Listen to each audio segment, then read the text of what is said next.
so she makes it enjoyable. And is it in your book? You'll be good. Yeah. Calm. You're calm too, right? Yeah. I'm sure Nichelle would appreciate that. Isn't she the one teaching, right?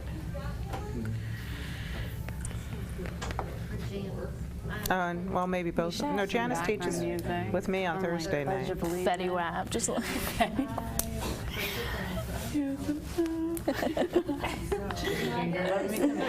yeah, I know.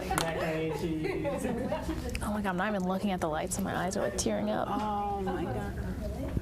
Stare at this. Yeah, I know, just the black. Yeah, dark stare color. at the darkness. Because like me, with my like peripherals, like my eyes, I feel like they like bulge. They Right.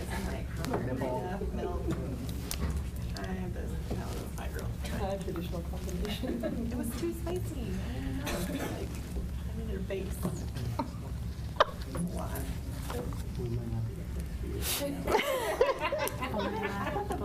This makes me so nervous.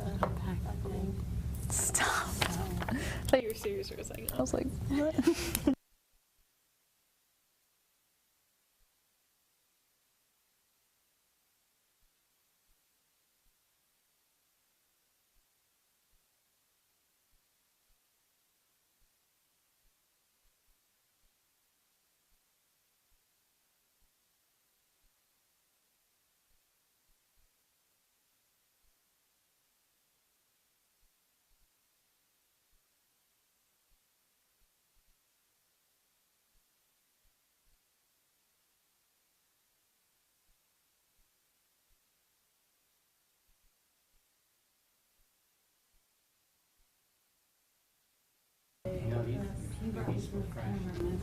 Yeah, I know. Because I'm in their like film, I don't want to say intro class, but it's one of those. No, it's just like a normal JMAC whatever class. I needed it to take extra credit. It's a lot of fun, but they're missing a lot of. It's expensive. Yeah, exactly. They were really upset. I felt really bad. I'm like, oh, I know it's not me. I mean, that is sad because It's a lot. they're really expensive. Yeah, like every single piece I feel like is. It's just like if you're going to borrow it, return it. Right. Things that come bad, go bad. Right. So whoever. I'm ready. 10, 9, 8, 7, 6, 5. This will be to the video open. 2, 1, go ahead, Alan.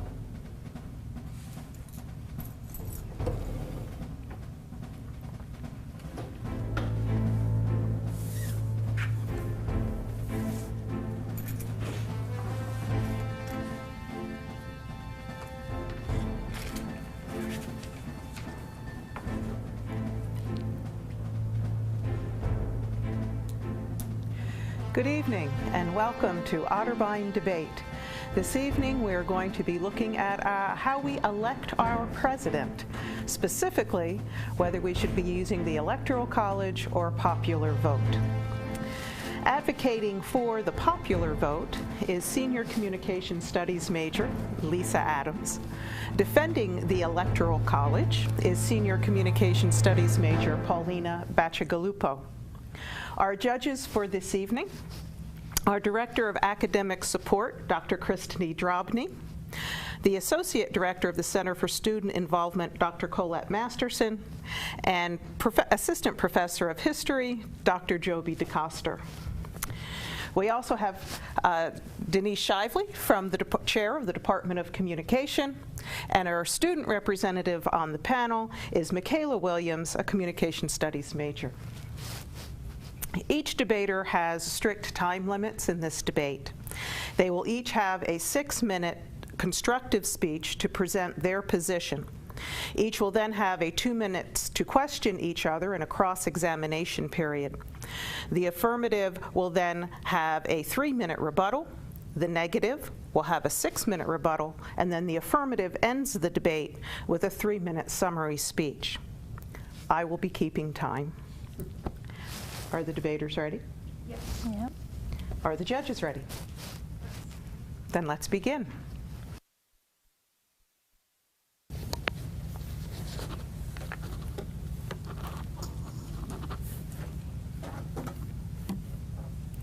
This year is an election year. It happens every 4 years, and I think we can all agree that it's pretty entertaining so far. In each presidential election, political parties in each state nominate a group of candidates for elector. And it is these elector candidates, rather than the presidential and vice presidential nominees, for whom the people vote in November the election, which is held Tuesday after the first Monday of November. This is called the Electoral College. Why? In 1787, two important things would forever change the face of American politics. The U.S. Constitution was drafted, and according to History.com, it was decided the average citizen wasn't well educated enough to elect a president without the abridge of a system now known as the Electoral College. In today's world, each state has a number of electors equal to the number of its U.S. senators, as well as the number of its U.S. representatives.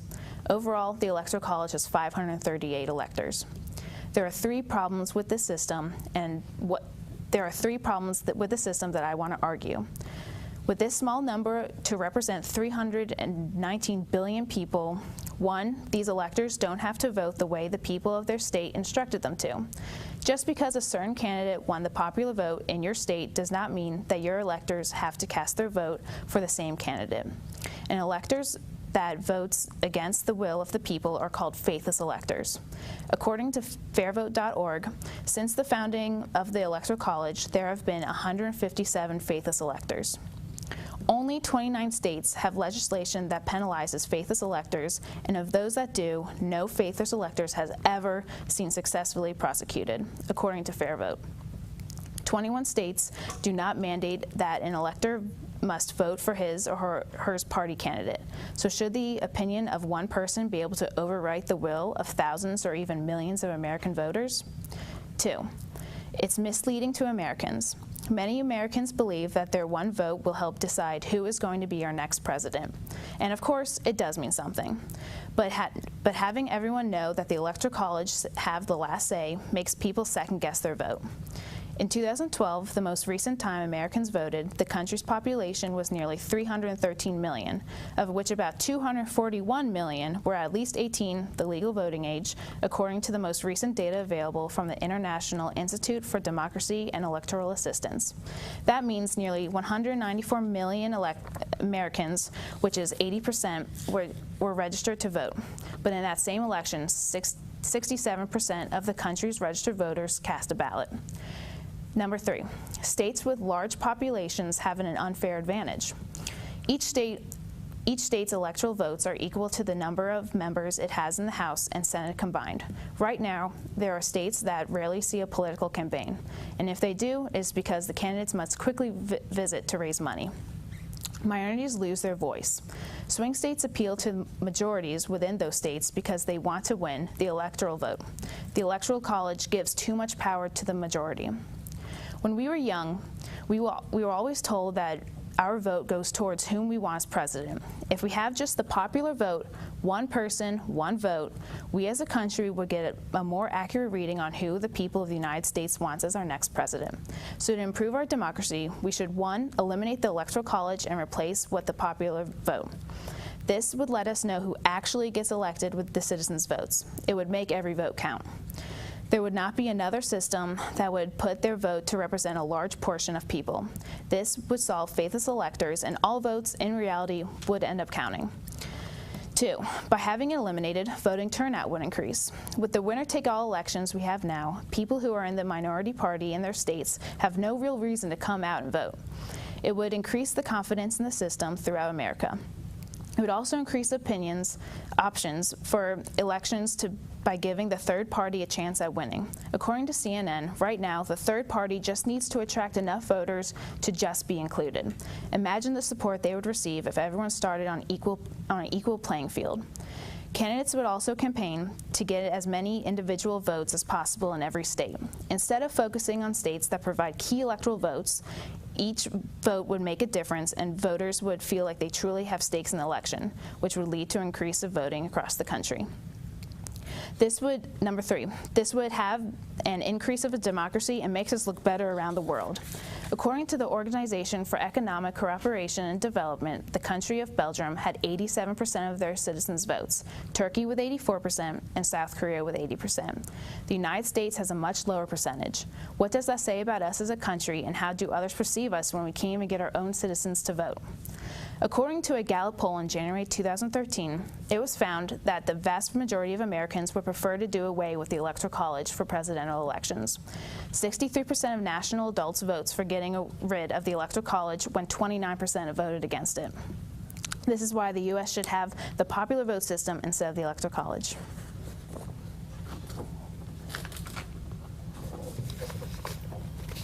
I have a few questions. In your first point, you stated about faithless electors. How many have there been again? 157 total. And then do we know why they changed their vote? On top of my head, I know 70 were because the candidate died. And then 3 or 4 more just didn't want to vote, and I can't remember the rest of the numbers. Okay. And then in your second point, you stated how Electoral College is misleading. What proof do you have that can determine that it's misleading? Well, they're not actually voting for the candidate. They're just voting for someone to make another decision for them, if that makes sense. Okay. And then my third point is, how can you say that eliminating the Electoral College voting would increase votes around the nation? Can you say that one more time, please? How eliminating the Electoral College, like completely erasing it, would increase voters around the world? I mean, with a popular vote, the confidence of people in general would go up because they're actually receiving something that they think that they are actually doing. Okay, thank you.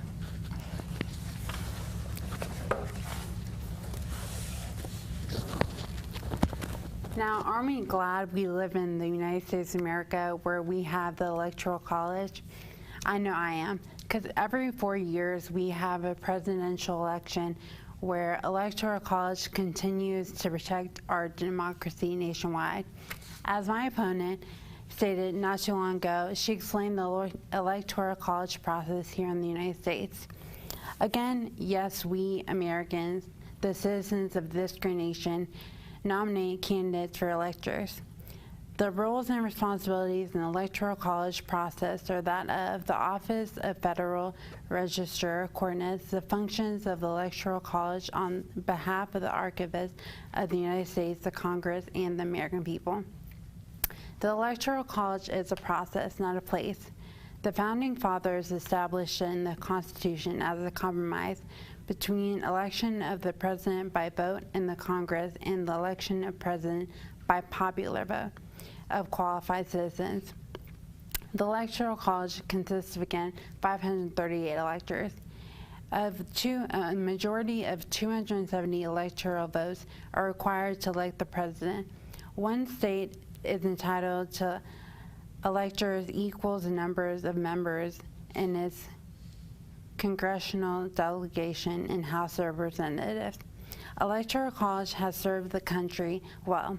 The framers of the Constitution intended that in 1787. They got it right the first time, says Robert Hardaway, the law professor at the University of Denver and the author of the Electoral College and Constitution.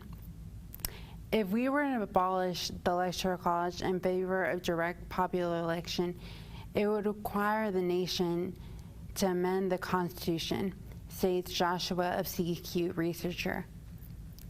The Electoral College has met several standards that sought out to reconcile and balance differing state and federal interests, give the state legislature the authority to provide their preferred means of choosing the electors, including by popular vote.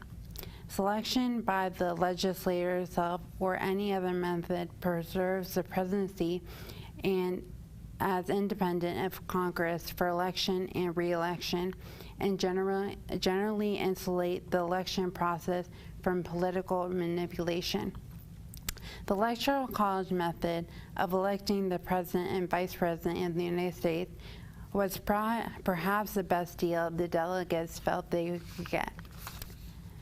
The Electoral College system has demonstrated both durability and adaptability during more than 2 centuries of government under the U.S. Constitution.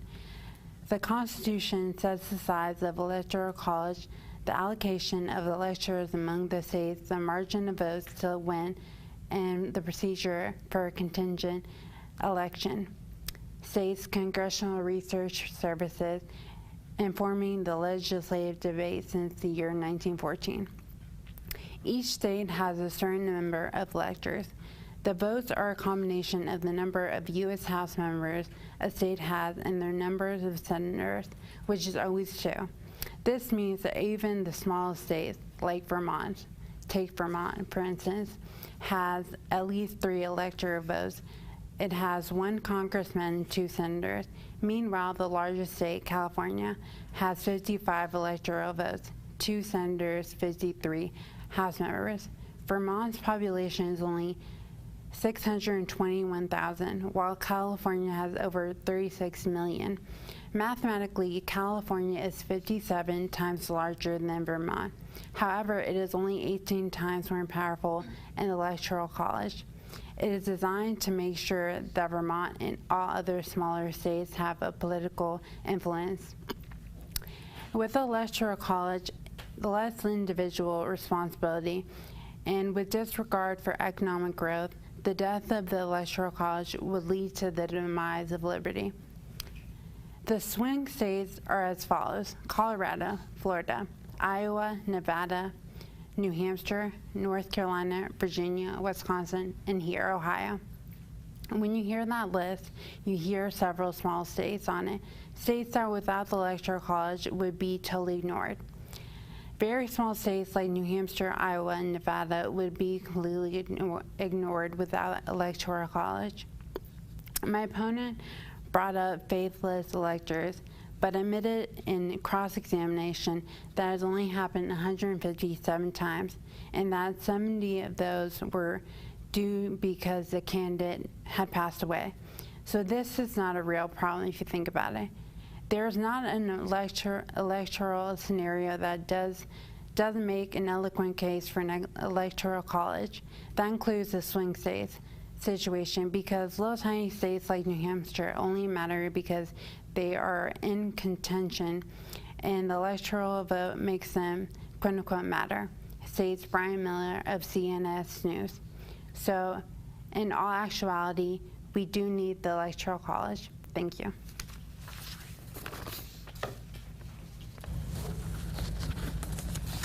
Four questions. So you agree that electors have been faithless? Yes. Have there ever been consequences for it to make them stop? There are no consequences at this time. And so we live in Ohio, and it's a swing state. Is the people's vote in Ohio more important than others?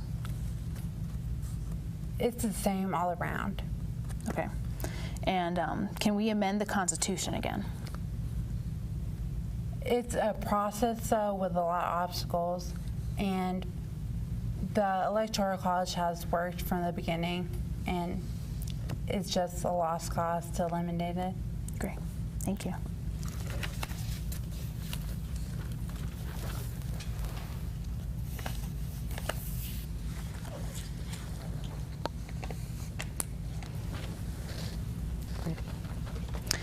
The Electoral College was created at a time when the country was very different than today. Women could not vote. They didn't have the world at their fingertips, on a screen, in their back pockets, every day.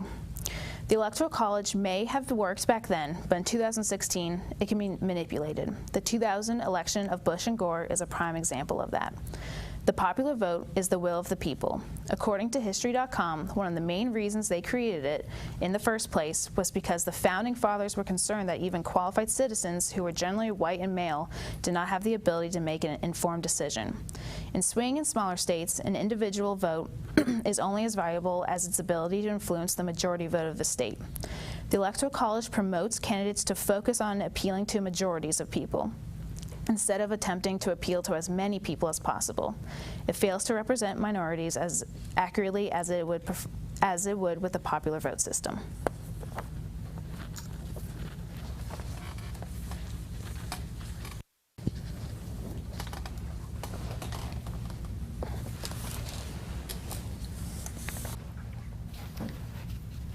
With the Electoral College, the electors do vote similar to the people of the state. Their votes do matter. Just because a certain candidate won the popular vote in one state, it does not mean the electors have to cast their vote for the same candidate. Not all electors are faithless electors. Who is to say that the popular vote, one person, one vote, we as a country would get a more accurate reading on who people want to be the commander-in-chief of the United States? The elimination of the Electoral College would not make voting easier to count, but more troublesome. It can actually make every vote very difficult to count. To repeat what my opponent said, yes, there would not be another system that would put their vote to represent a large portion of people, but Electoral College does. The voting turnout cannot be truly determined if it would increase, decrease, or stay the same. Electoral College has been good from the beginning. Electoral College has served us well.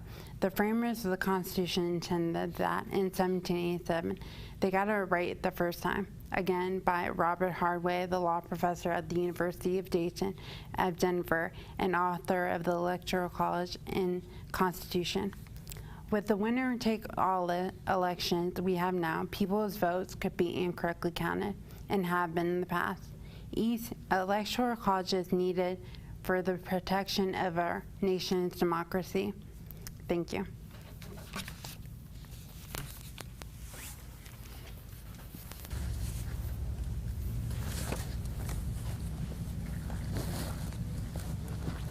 By electing our president solely based on who the majority of our population selects, without the inclusion of the Electoral College, the vote of every American citizen would hold equal weight and significance.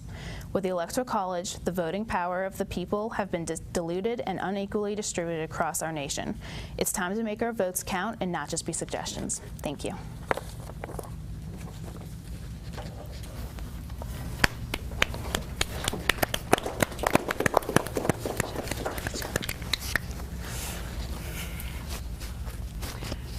Thank you. Thank you very much to the debaters. An exciting debate. While the judges are thinking, I would like to take the opportunity to thank Otterbein TV for hosting these Otterbein debates, as well as WOBN carrying them live on the radio. And I'd like to thank the students who were involved in this and all of our production students as well. And of course, I want to thank the audience for watching and for coming and being a part of this great event. Judges, have you made up your minds? Then I would ask you to raise the card which reflects the way that you want to vote. Wow. And we have a split decision. It's 3-2 for the maintaining the Electoral College. Thank you all. And we will see you again at our next Otterbein debate.